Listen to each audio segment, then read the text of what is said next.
Today, I'm speaking to everyone from Gidabal country down in the borderlands of southeast Queensland.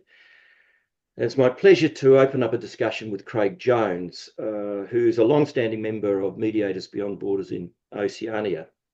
Welcome to you, Craig. Morning, Ken. How are you? I'm good, thank you. Over the journey that MBBO has taken, Craig has been an active supporter.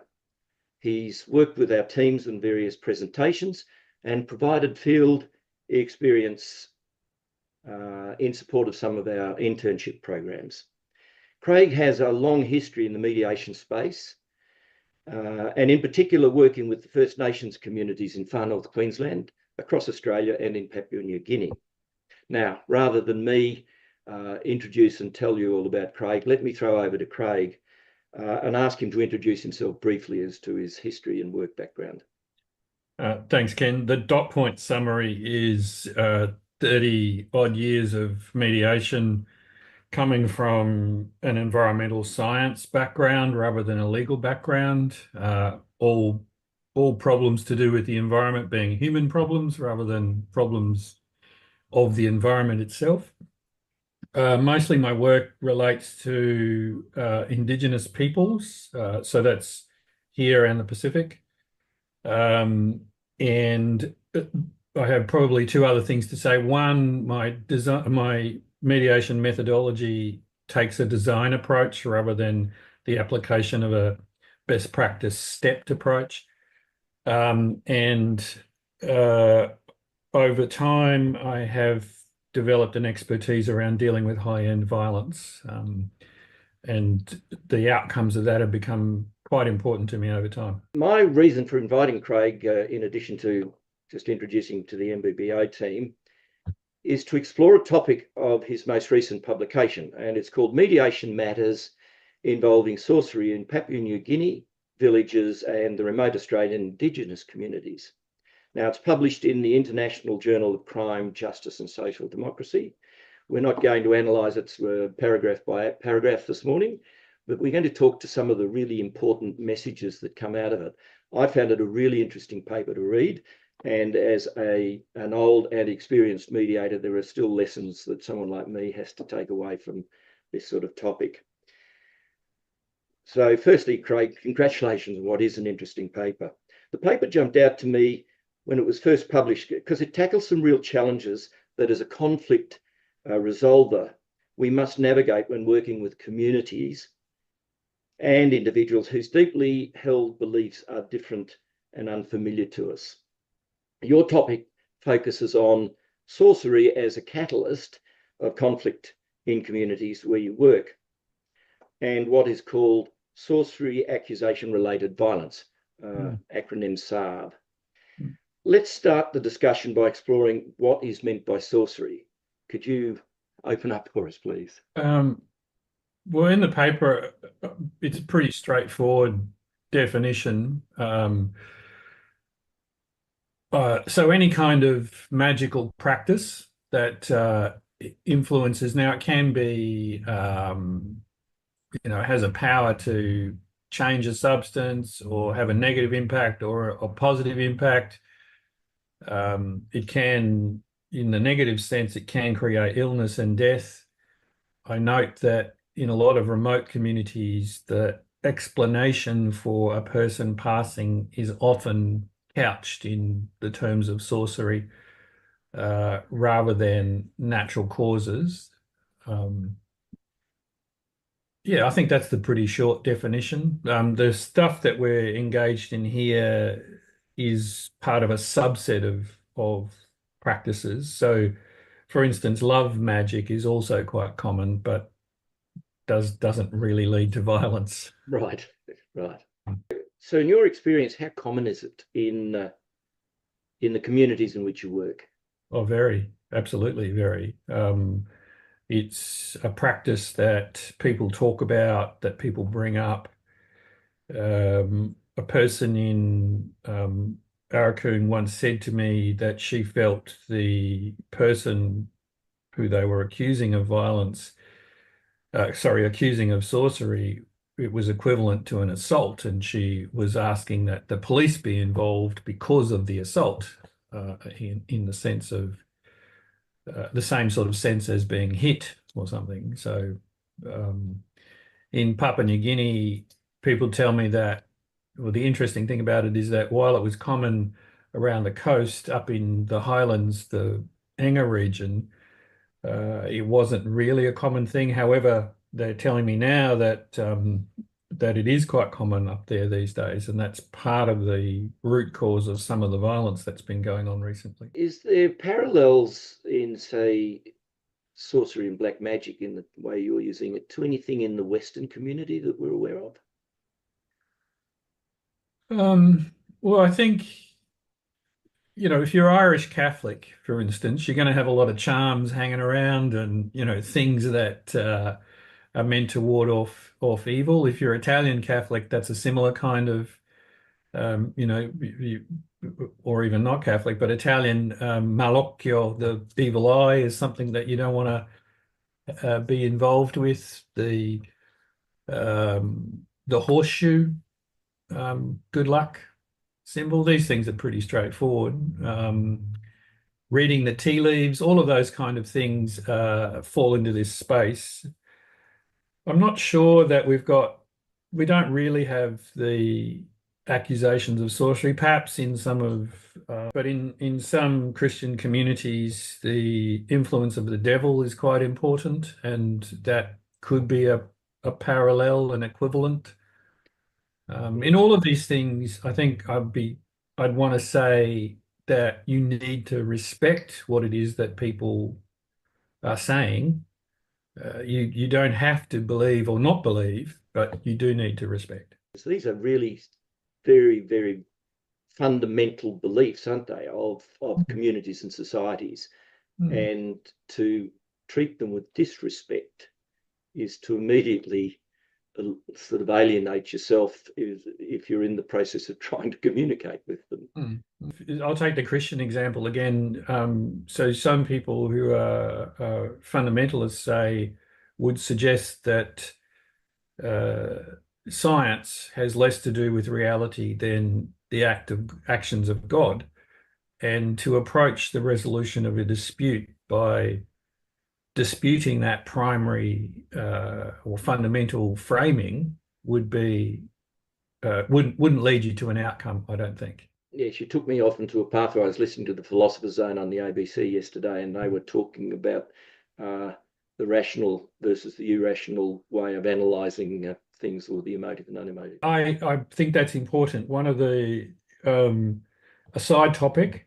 There are many conspiracy theories around the world, and there is much conflict created as when people with conspiracy theories and those without intersect, and to seek to work on the problem from the point of view that you can assist the person with the conspiracy theory by explaining the logic is mistaken, because according to research, it's about the feeling that it gives a person rather than it being derived from some logical stance. Now, having said that,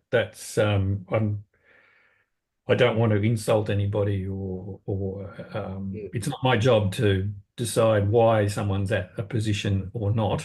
Rather, it's my job to interact with people when they're seeking to have a resolution of something. Simple question, it might be almost a bit banal, but why is sorcery and black magic carried out? It gives, I guess, at an anthropological level, it gives agency.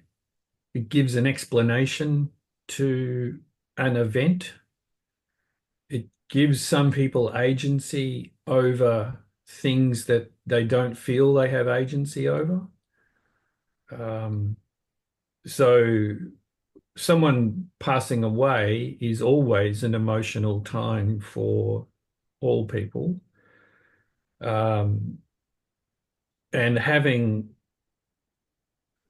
an explanation or a way of talking about that in such a way that you can intersect with it. You can give an explanation for something bad that's happened, something that's emotionally quite troubling for you, rather than just saying, well, that's the way it is. You can say, well, someone else did that.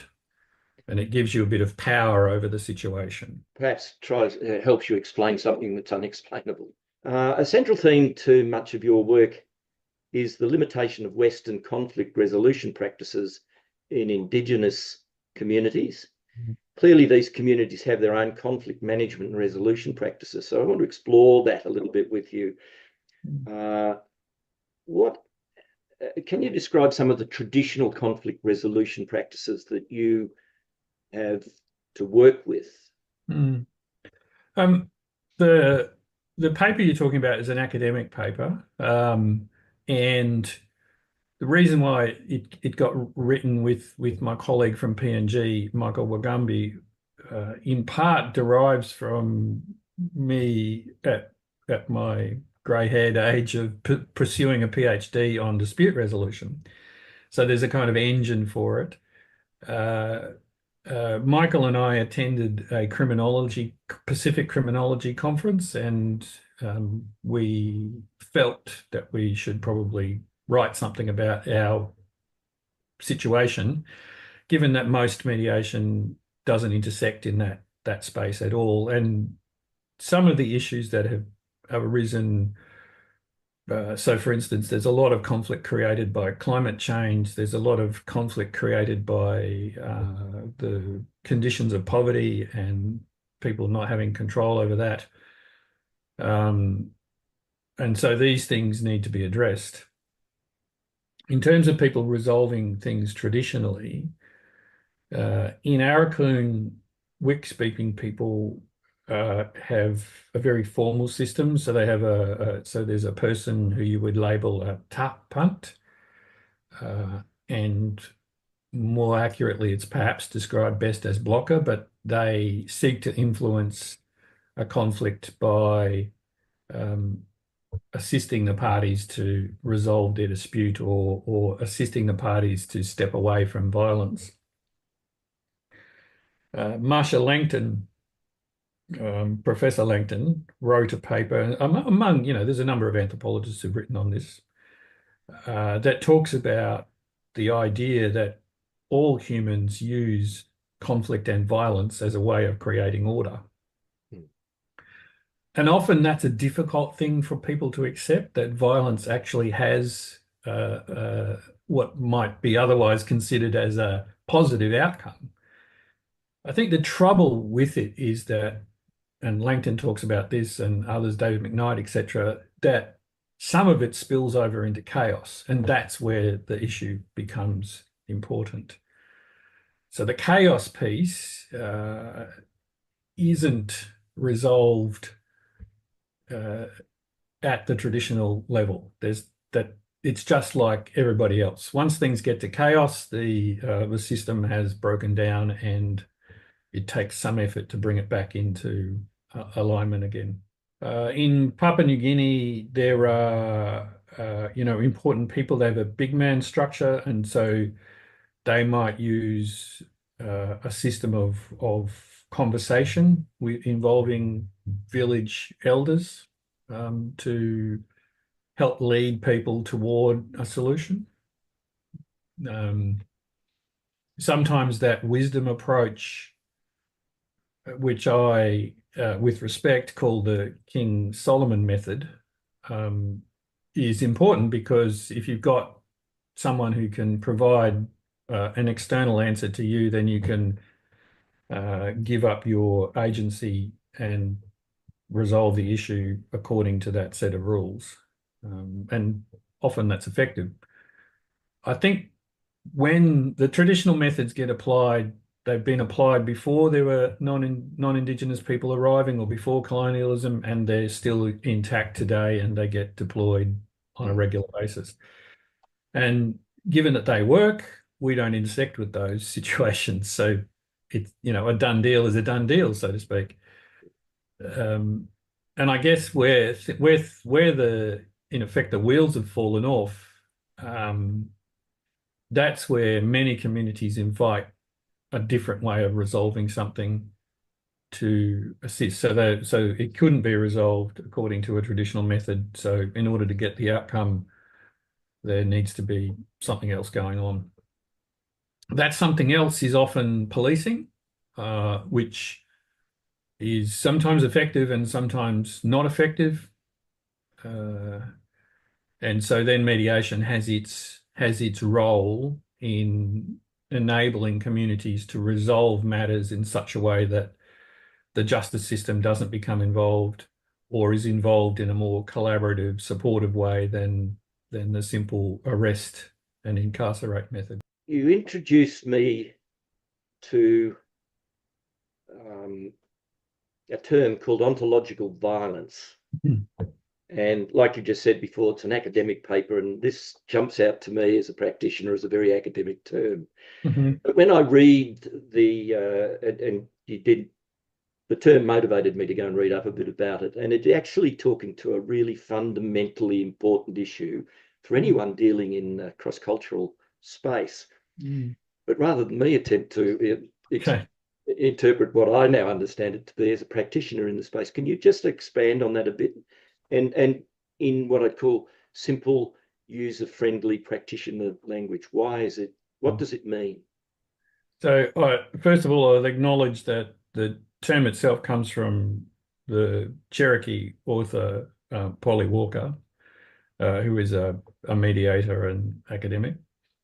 And basically, if you are, we all have different ways of creating reality.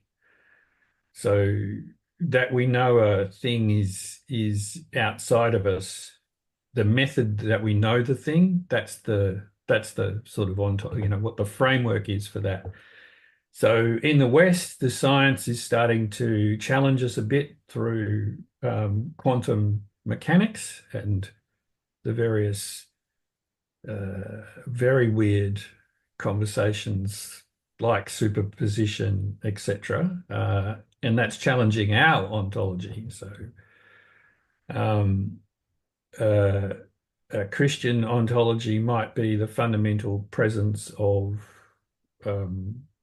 the creator in everything, or the fundamental presence of the devil in many things. These provide ways of seeing the world, ways of explaining the world. A recent sort of controversy has been around the dark emu Indigenous people as agriculturalists versus Indigenous people as managing country in a different way. And so the vehemence of the debate, I think, points to the importance of the notion of ontology and how you might approach it.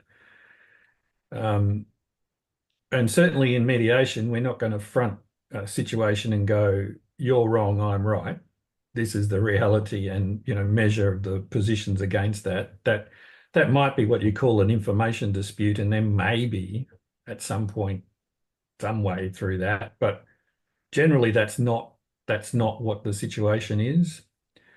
And so in order for people to hear, see, and feel what they're saying to each other, I think you've got to be very careful about bringing your system of creating reality to the table. It may help you get perspective, but if you start imposing it on others, then that's difficult. And the challenge, I think, is where the imposition is just simply, not you're not aware of it. You're conducting your activities in a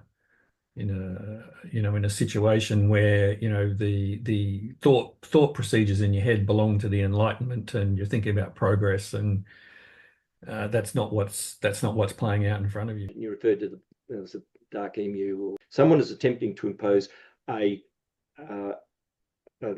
way of life that is totally unrelated to the history that exists. The point that jumped out to me, and you make it, I think, quite well in the paper, is the danger or the damage that can be done by walking into a space with your model and solutions.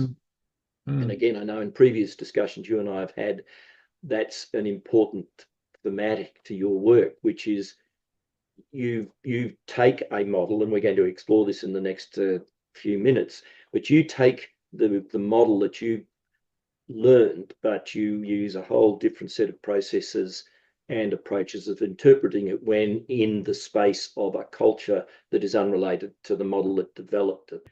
Ken, so a good explanation was what you framed as the problem between Dark Emu and Peter Sutton's work to counter that. And so you framed the adversarial argument very well, I think. You know, there's a history, it doesn't match that, you've got to back down, you're wrong kind of thing. Versus if I had Sutton, now I've forgotten his name, sorry, Dark Emu author. If you had those gentlemen in a room, knowing their personalities, that would be a very difficult conversation to manage.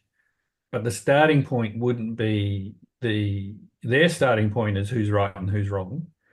But what's behind it? What exactly is the purpose of the Dark Emu story, and what is the purpose of the Sutton story? How do they come together and diverge? And in terms of having a conversation, why are they in the room? You know, so if there's a kind of accommodation that might be arrived at, how would that work? How would they speak to each other? How could you help them have that conversation? And that'd be quite challenging, I think. Yes, yeah, I'll leave that one to you. Paper, again, you identify a common thread of how I understand mediation. In fact, I like the way you articulate it, which is mediation goal is about problem solving. Yes. And in my experience, there's an attempt in the mediation community, that's in the Western space, to reduce it to a process. And I think that's the part that you challenge rather eloquently in your paper, which is it depends on the people, place, and practice is really important. And the process needs to be adapted. Now, you do that, and you've got your own methods that you come out, and this is this hybrid mediation approach. Yeah.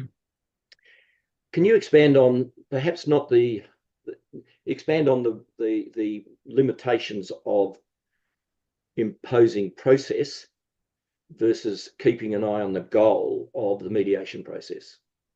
Sure. So one, imposing process is in effect is that ontological violence. So if you're bringing the process to the table, it's going to come, it's a box with all of the other beliefs and meanings in it. And so they will be just dumped on top of people. I think that's my metaphor for it. Versus, and then perhaps a more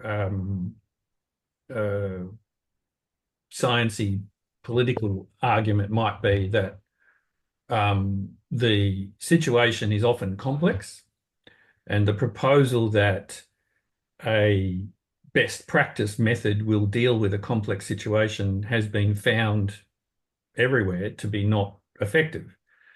And so you've got to address complexity. So in that sense, you have to bring a method that enables that conversation to occur effectively.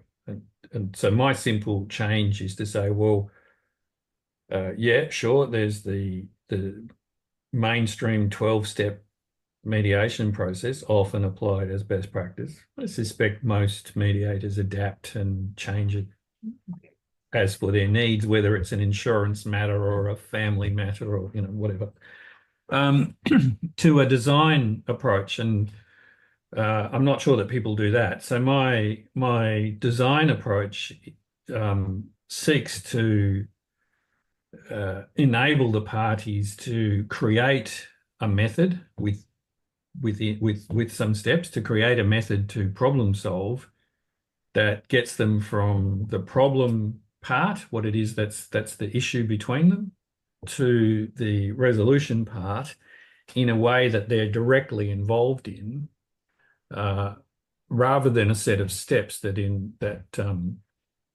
seek to impose some rules on them. So I guess the rule that I would apply is the same rule that everybody else would say is important, is that, we're not going to go with solution first. We're going to go with what's the problem. So I call that the story. What's the story in this matter? Tell me about that. How is it that we're here today? And I guess another difference would be if you've got a court matter, a lot of people would bring the court papers to the table. My preferred methodology is to have no information. People tell the story from the beginning and explain what it is that's happening and how it's happening.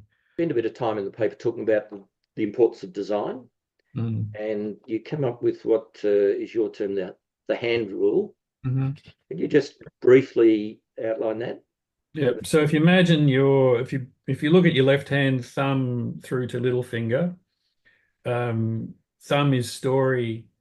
These are the design parameters. So from the story, what are the issues that arise? And you'll recognize this from mediation practice, so it's not particularly different. But in effect, mediation practice derives from design approach, problem-solving approach anyway.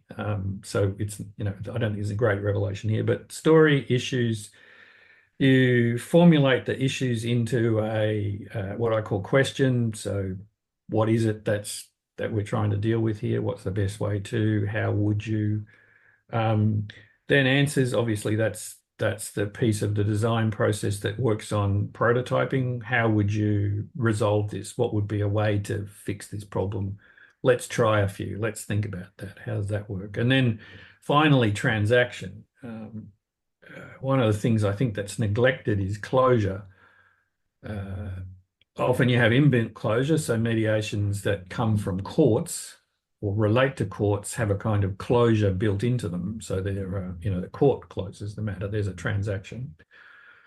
However, even those matters, because they're mediations, often have things that are outside of the court set of rules and regulations that people may choose to do. But certainly in dealing with Indigenous folk, the transaction can be an exchange of food or some other activity. But what you want is for the matter to be closed so that it doesn't keep reoccurring. And that's one of the things that people want. They often said they want certainty. They want to close this matter out. Doesn't mean the same type of matter will come back again, but it'll be a different one, albeit using similar kinds of parameters to create the conflict. Certainly, if there's violence involved, if there's killing involved, then closure is really important. You want the weapons put down. Yes, I like the theme that you're talking of there, which gets back to keeping in focus what is the goal of mediation, which is to solve a problem or to help them solve a problem. And yes, that can come in closure or a number of other manifestations of it. One of the joys of reading your paper is a couple of terms that you bring up that some are new and some are ones I'm familiar with, but they have a different, mediators, we might use them in various forms, but not necessarily understand them. But a new one to me was this concept of stranger space. And I really liked what you said there. Can you expand on that for us? So the Stranger is an essay by Georg Simmel. I want to say 1924 off the top of my head. So, German philosopher, a sociologist. And in very quick terms, what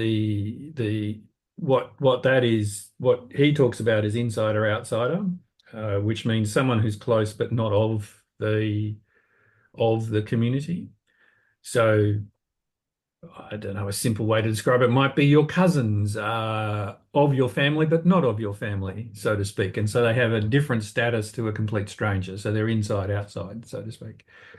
The stranger space itself is the concept revolves around the idea that if you simply reproduce the conflict space, if you simply reproduce the battlefield, then people are going to reproduce the battle. And so in order to create the opportunity for resolution, we're creating a new space, and the stranger space. So in the sense of working with Indigenous folk, the mediator is both intimate and external, so insider, outsider. And so your role is as you creating the space for the mediation, you're operating in what I call the stranger space. And that's really important in order to enable people to focus on resolution and resolving the matter rather than on reproducing the ways and means of the fight. So in terms of that's very literal in terms of people who've taken up arms, and perhaps more metaphorical in terms of people who are arguing with their voices. It also raises what I think is an important issue, and the concept of neutrality. It's sort of fundamental in the Western model of mediation. Personally, I'm not a great admirer of that, but that, my opinion on it doesn't matter. But you raise in your explanation there that neutrality, as we might define it, has to be, if I'm correct, put to the side, because you've got this concept of kinship, and the importance of neutrality is perhaps not as important in some of the cultures that you're working with that it is in our more legalistic system. Is that correct? Yes. So the idea that you would be neutral, in my head, that's impossible. So don't even go there, right? That's not a stance you can take. So then what? Well, that begs the question: what do you do instead? And so, what are the things that are going to go on in your head if you are not neutral? How do you counter that? And that's a whole different problem. So, the question might become Polly's ontological violence. Well, what do I do about it? So, one step is the stranger space, that idea. Another step, and I'm taking from what important Indigenous authors say about interacting with Indigenous folk. And one of the principles, so there's a woman called Linda Toohey Smith who writes on this. One of the important concepts is that in Indigenous cultures, in that kinship and who you related to is really important. So to come in and talk to people as a stranger offers no access for that community. They don't know how. I mean, put simply, there's no rules around how they might behave toward you. Who are you? What are the rules around that? What can I expect? How can this be the case? So in my case, we're trying to build a set of relations. So I might call someone auntie in the sense of she's part of my family, my father's sister or something.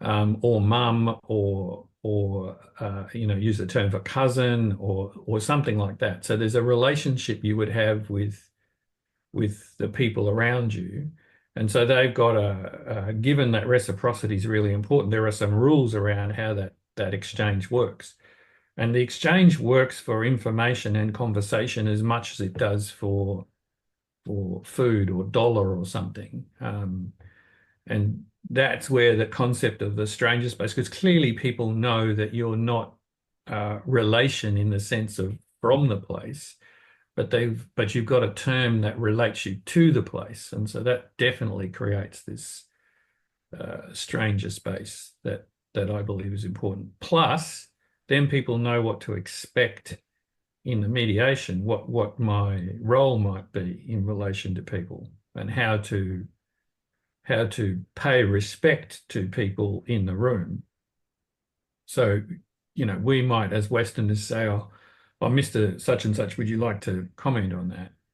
But, in my case, I'd be saying, Uncle, what can you tell me a bit more about that? Because sister over here, she looks like she's not understanding what's going on, or needs a better explanation or something.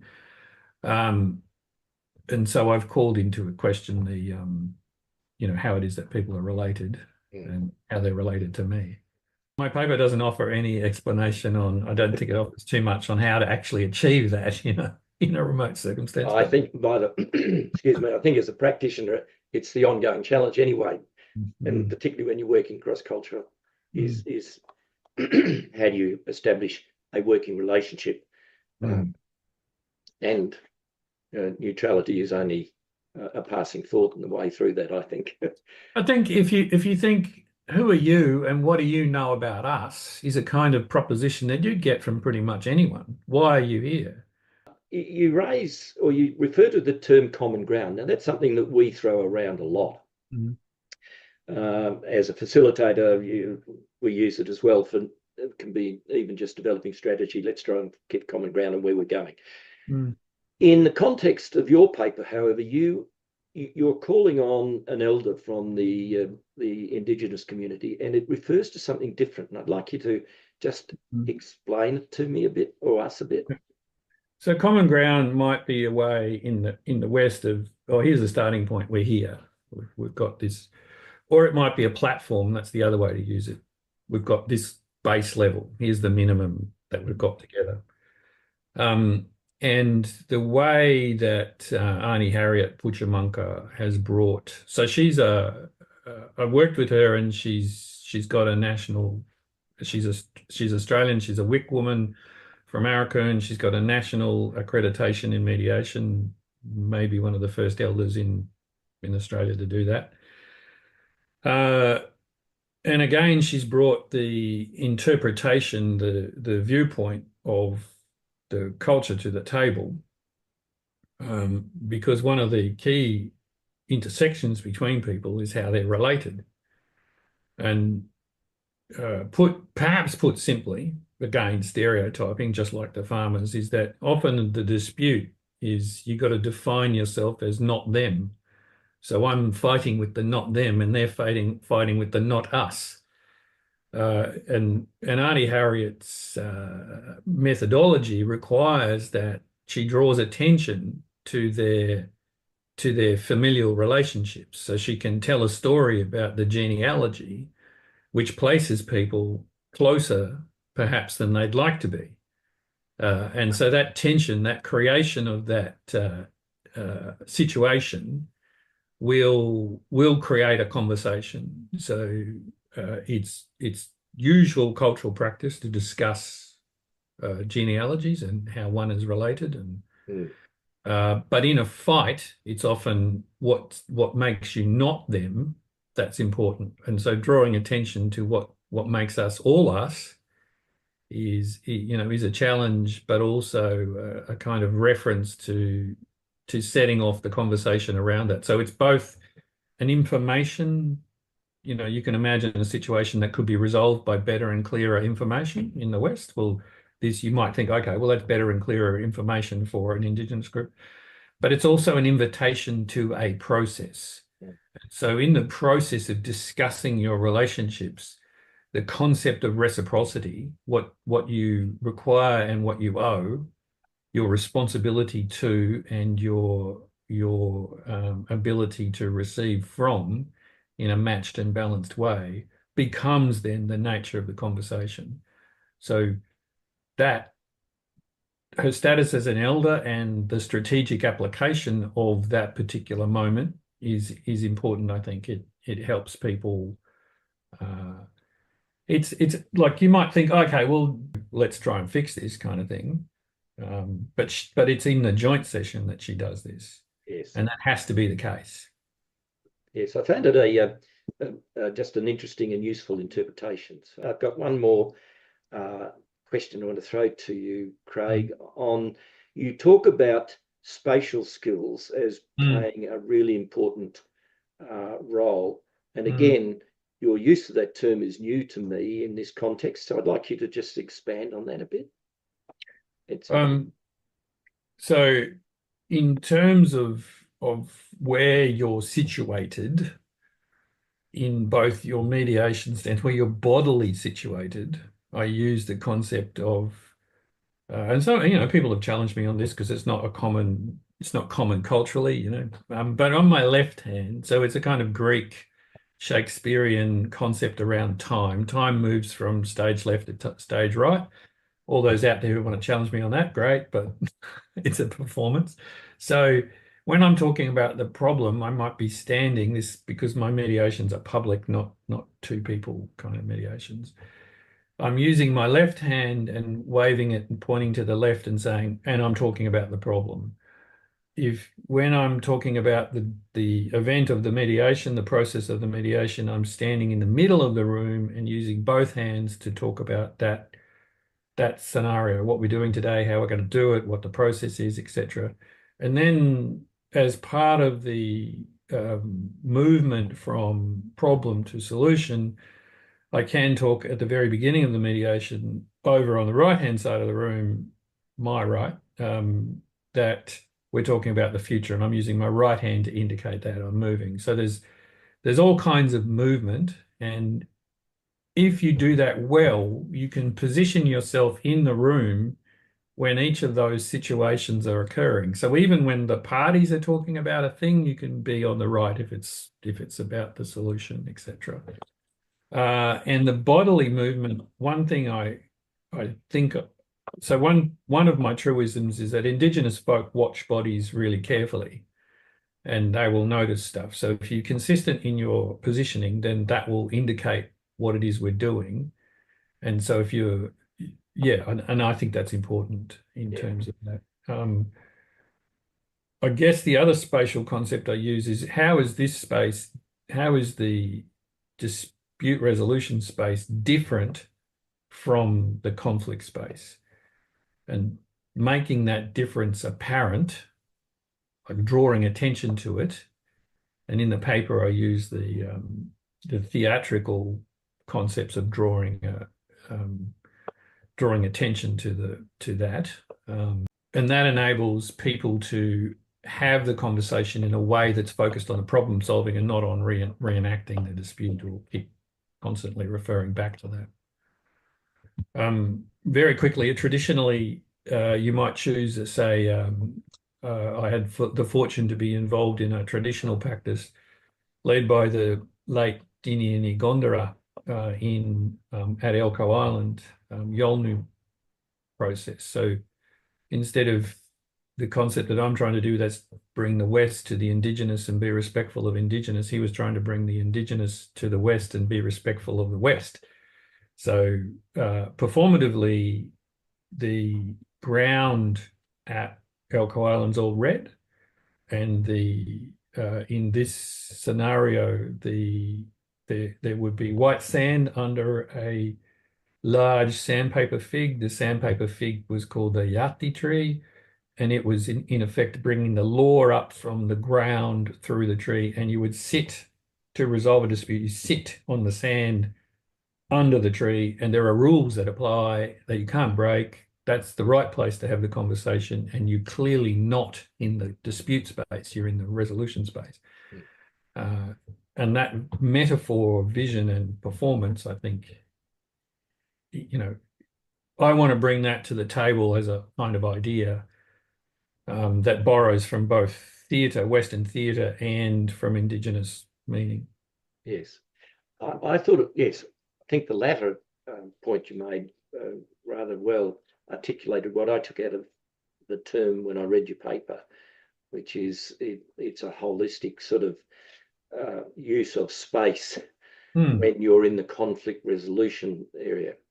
Well, we've come to the end of the time, and thank you very, very much for your time this morning. Thanks, Ken. I am, as always, deeply interested in what people think and how that intersects with my practice, because often someone will say something that will enable me to make a change or reinforce something or come up with something new.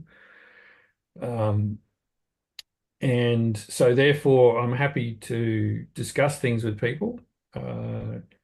And so that's either you want to find out more or you want to agree with me, or indeed, if you disagree with what I'm saying. So feel free. Love to hear from people.